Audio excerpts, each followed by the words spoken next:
Halo, Assalamualaikum warahmatullahi wabarakatuh. Perkenalkan nama saya Diana Okta Meriana. Saya mengajar di kelas 10 perhotelan, mengajar kalian dalam di pelajaran komunikasi industri pariwisata ya, KIP. Dan kita sudah memasuki bab 1. Dari kemarin Ibu mengirimkan melalui PPT juga dan melalui foto ya untuk materinya. Dan hari ini pertemuan keempat masih sama, membahas tentang berkomunikasi di tempat kerja, lanjutan materi yang kemarin. Dan hari ini Ibu akan membahas tentang komunikasi efektif. Apa itu komunikasi efektif? Komunikasi yang mampu menghasilkan perubahan sikap pada orang lain yang bisa terlihat dalam proses komunikasi. Jadi di situ terlihat ya, kalau misalnya kita melakukan komunikasi yang efektif, pasti akan ada feedback yang baik juga untuk lawan bicaranya. Jadi usahakan kita itu bisa melakukan komunikasi yang efektif untuk mudah dipahami. Dan selanjutnya ada tujuan komunikasi efektif. Yang pertama, memberikan kemudahan. Jadi maksud dari situ memberikan kemudahan dalam memahami pesan yang ingin disampaikan antara pemberi informasi dan juga penerima informasi, sehingga bahasa yang digunakan oleh pemberi informasi lebih jelas dan lengkap. Yang kedua, dapat dimengerti dan dipahami dengan baik oleh penerima informasi atau komunikan. Selanjutnya yang ketiga itu mendapatkan feedback yang seimbang. Jadi tujuan lain dari komunikasi efektif adalah agar pengiriman informasi dan umpan balik atau feedback dapat seimbang sehingga tidak terjadi monoton gitu. Selain itu komunikasi efektif dapat melatih penggunaan bahasa nonverbal secara baik. Jadi ada juga tuh menurut Scrooge, Larsen, dan Knapp itu komunikasi yang efektif dapat dicapai dengan mengusahakan ketepatan, akurasi ya, yang paling tinggi derajatnya antara komunikator dan komunikan.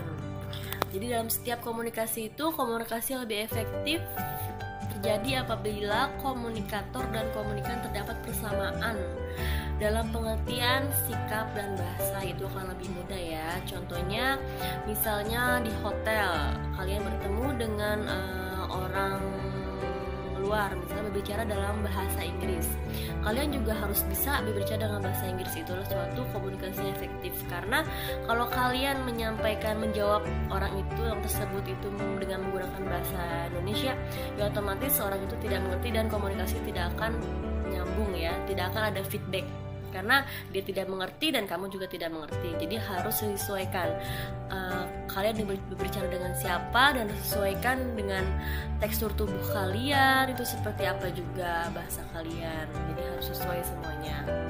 Itu yang namanya komunikasi efektif setelah tujuannya. Selanjutnya itu di sini ada mendengar dan mendengarkan. Itu sangat berbeda ya. Mendengarkan sangat berbeda dengan hanya mendengar. Jadi mendengar itu hanya mengingat sesaat tanpa adanya proses. Dan sedangkan mendengarkan itu diproses melalui observasi dan thinking. Dan dilanjutkan lagi dengan tindakan. Jadi mendengar hanya melibatkan aktivitas mengingat sesaat tanpa diproses. Sedangkan bedanya dengan mendengarkan yaitu ada informasi yang diproses sehingga dengan mendengarkan akan diperoleh hasil, yaitu tindakan, action ya. Sebagai insan yang bergerak di bidang jasa pelayanan, keterampilan mendengarkan lebih banyak dibutuhkan, yaitu mendengarkan untuk pengumpulan informasi dan mendengarkan untuk menentukan action setelah diselidiki dan dipikirkan. Mendengarkan ialah mengumpulkan informasi untuk dipergunakan sebagai modal memberi petunjuk atau informasi kepada orang lain dan untuk menentukan tindakan selanjutnya. Nah, itu mendengarkan ya. Jadi kalian nanti sebagai pelayan yang prima di suatu hotel itu harus lihai untuk mendengarkan apa kebutuhan tamu, sehingga kalian tuh tidak salah paham apa yang dibutuhkan oleh tamu tersebut. Jadi kalian harus sigap dan selalu menjadi pendengar yang baik. Oke, next. Selanjutnya ada di sini proses mendengarkan yang efektif. Nah, ini ada 3 ya. Pertama itu memperhatikan. Jadi dimanapun kita berada sedang mendengarkan orang yang berbicara, usahakan perhatikan apa yang dia bicarakan. Selanjutnya yang kedua, menangkap pesan. Jadi setelah kalian perhatikan, pasti kalian akan menangkap apa pesan dari yang dia sampaikan itu. Yang ketiga, memberikan respon. Jadi dari apa yang kalian tangkap dari pembicara itu, kalian harus memberikan respon. Contohnya, misalnya ada suatu tamu komplain, kalian hanya bisa memperhatikan, jangan menyela pembicaraan tamu tersebut. Kalian memperhatikan dengan seksama, dengan muka tetap tersenyum. Jangan mentang-mentang tamu itu marah-marah, kamu juga ikut kesal, itu tidak boleh ya. Terus juga selanjutnya yang kedua, kalian harus bisa menangkap pesan apa dari tamu itu marah-marah kenapa dan apa yang dia inginkan. Tuh kamu harus bisa menangkap pesan tersebut. Dan yang ketiga itu memberikan respon. Jadi kalian harus cepat dan tanggap memberikan respon apa yang dia butuhkan. Jadi permasalahan akan cepat selesai gitu. Next, selanjutnya itu ada, nah di sini ada magic word ya. Jadi magic word itu adalah kata-kata yang disarankan untuk digunakan pada saat berkomunikasi. Magic word itu suatu kata-kata penghalus ya. Jadi kalian ini harus kalian pasti sering mendengar kan. Contohnya di sini Ibu tulis maaf atau sorry, tolong, please, terima kasih atau thank you. Itu adalah 3 kata yang saling berhubungan. Contohnya nih, misalnya kamu kerja di suatu restoran dan restoran itu adalah non smoking area, jadi tidak boleh merokok ya. Sedangkan ada tamu yang merokok di situ, kalian harus bisa tuh menggunakan magic word 3 kata itu tersebut. Banyak ya sebenarnya magic word yang Ibu contohkan ya 3. Bisa contohnya gini, kamu menegur dengan cara halus, mohon maaf Bapak, ini adalah ruangan non smoking area, tolong bisa pindah ke smoking area. Terima kasih sebelumnya Bapak. Jadi harus menggunakan 3 kata tersebut ya. Usahakan jangan cuma di hotel. Jadi diusahakan di sehari-hari pun kamu harus bisa menggunakan 3 kata tersebut. Di rumah sama ibu bapak kamu, sama adik kakak kamu, atau sama guru kamu, teman kamu, itu harus menggunakan, biasakan dengan 3 kata tersebut. Itu adalah salah satu contoh magic word. Banyak ya sebenarnya, ada apa sih namanya, misalnya pardon me dan yang lain-lainnya, itu banyak ya. Nanti kalian bisa mencari, bisa mempelajarinya lagi apa itu magic word, dan kalau kalian masih bingung bisa tanya ibu langsung. Dan selanjutnya di sini ada sikap yang menyenangkan dalam berkomunikasi. Yang pertama, enthusiasm, yaitu memiliki semangat tinggi dan sungguh-sungguh dalam mengerjakan tugas sampai tuntas. Biasanya antusias ini disertai dengan keramahan dan baik budi atau suka menolong. Jadi ini sikap yang dibutuhkan ya dalam berkomunikasi. Jadi kalian harus bersungguh-sungguh dalam mengerjakan tugas. Jadi jangan ditunda-tunda, jangan mengerjakan tugas hanya di tengah jalan saja gitu. Yang kedua itu ada sensitivity. Itu adalah tanggap terhadap kebutuhan dan keinginan tamu, baik yang dinyatakan dengan kata-kata maupun yang melalui tanda-tanda nonverbal. Dikatakan bahwa kelemahan lebih mudah dimanfaatkan dibandingkan ketidakpedulian. Jadi maksudnya di sini itu kalian harus sensitif terhadap apa yang dibutuhkan oleh tamu. Misalnya nih, nonverbal ya. Nonverbal itu kan tanpa bicara ya. Jadi misalnya ada tamu baru masuk di hotel nih, dia bingung, celingak-celinguk, kan udah kelihatan kan dari gerak badan, dari postur tubuh dia. Itu dia gestur tubuh dia tuh dia bingung gitu kan. Kamu harus bisa tuh samperin dia, harus punya rasa sensitif. Jadi kamu tanyakan, apa keperluannya, ada yang bisa kami bantu atau seperti gitu ya. Pokoknya kamu harus sensitif terhadap apa yang ditunjukkan oleh tamu. Yang ketiga itu ada knowledge and good communication skill. Artinya itu pengetahuan dan keterampilan berkomunikasi sangat erat kaitannya untuk dapat membangun komunikasi efektif. Jadi sebagai pelayan yang prima itu harus mempunyai pengetahuan dan keterampilan. Makanya ada sekolah pelotelan, yaitu untuk kita mempelajari apa pengetahuannya dan bagaimana keterampilannya. Jadi tidak hanya asal saja gitu.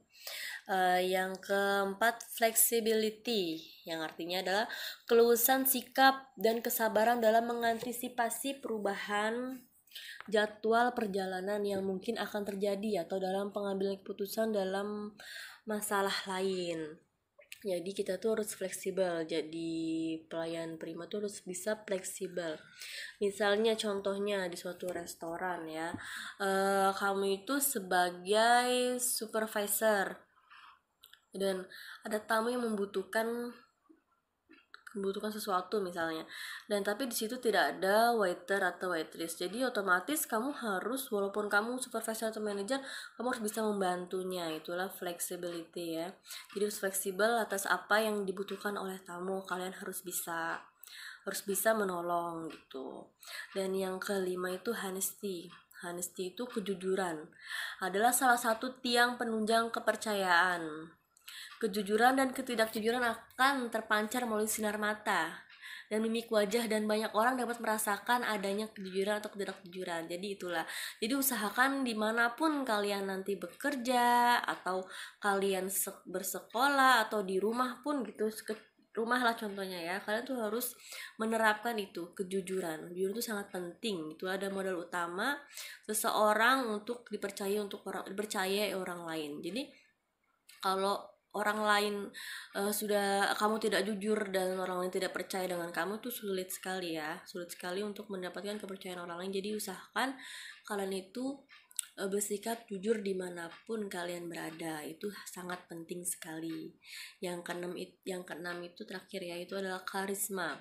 Memiliki pengaruh kuat dalam kepemimpinan.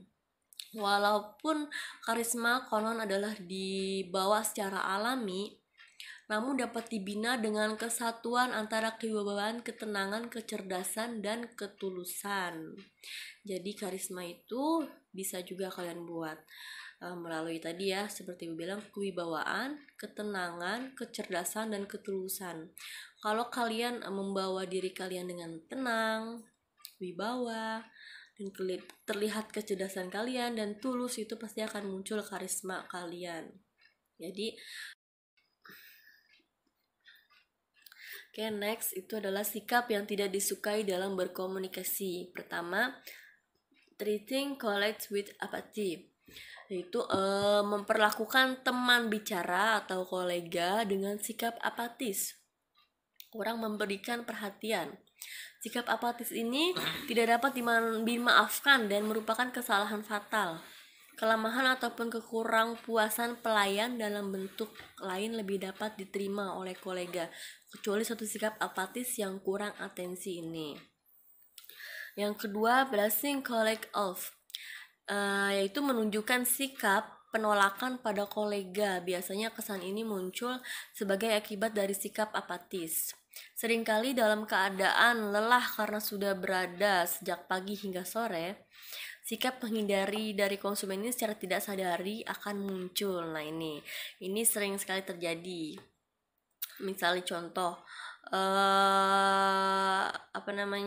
kamu misalnya suatu pelayan di restoran, ada tamu datang nyamperin ke restoran itu.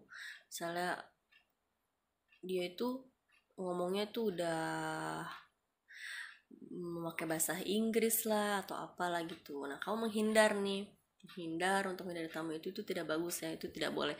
Jadi bagaimanapun keadaannya, tamu itu marah-marah kayak ngomong pakai bahasa Inggris, bahasa apa, kalian harus tetap melayani tamu tersebut, tetap bersikap ramah, jangan malah menunjukkan sikap penolakan pada tamu atau kolega gitu. Jadi itu tidak baik sama sekali. Dan yang ketiga itu giving colleagues the run around, yang artinya membiarkan kolega dalam ketidakpastian dan kebingungan dengan memberikan informasi yang tidak pasti atau bahkan mengalihkan masalah pada petugas lain. Nah, ini juga berhubungan dengan yang tadi, misalnya